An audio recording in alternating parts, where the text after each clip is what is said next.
2 years ago, on the manicured lawns of the Concorso di Eleganza at Lake Como, BMW Motorrad CEO Marcus Flash pushed a motorcycle onto the stage and called it the Concept R20. The word concept was supposed to be a disclaimer, a polite way of saying, don't get your hopes up, this isn't happening. Except everyone in that room could tell it probably was. Now, new spy shots out of Bavaria and southern France suggest the R20 is closer to production than BMW has ever officially admitted. And the most telling detail here isn't what's changed. It's what hasn't. Put these prototypes next to the original concept, and the differences are almost nothing.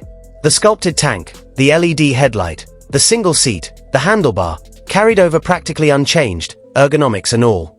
In an industry where concept bikes routinely get gutted, softened, and regulation-proofed into something unrecognizable by the time they reach a showroom, that's unusual.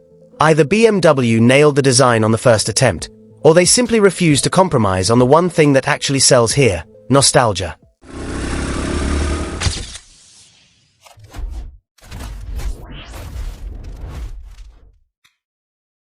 Underneath that familiar shape sits the real story, the engine. BMW has taken its air and oil-cooled Big Boxer, already the largest production boxer engine on the market inside the R18 cruiser line, and pushed each cylinder out by roughly 100 cubic centimeters.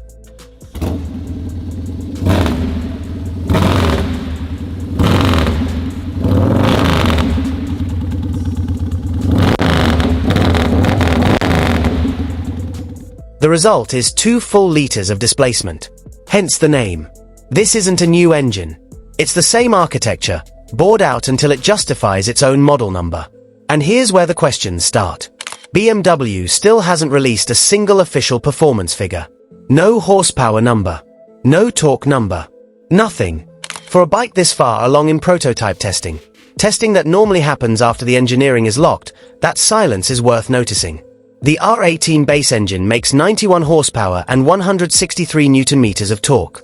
Industry logic says the R20 should land just under the 100 horsepower mark, with more torque than any boxer BMW has ever built. But logic isn't a spec sheet, and BMW knows exactly how much attention a real number would generate. Right now, they're choosing silence instead. The chassis tells a similarly cautious story. It's the same double-loop steel tube frame from the cruiser family, only lightly reworked, with a shortened swing arm and that exposed shaft drive on the right side that BMW clearly treats as part of the brand's visual signature at this point. Michelin Road 6 tires on the prototype suggest a machine tuned for real road use, not just boulevard cruising. All of that is competent engineering. None of it is surprising. What is worth asking is why this has taken so long, and why now? 2 years between concept and near production is a long runway, especially for a company that's been racing to update its GS and RR lineups in the same window. Emissions and noise regulations forced BMW to redesign the exhaust from the concept's cleaner lines into a more compliant underslung system, a compromise the brand doesn't particularly like to advertise.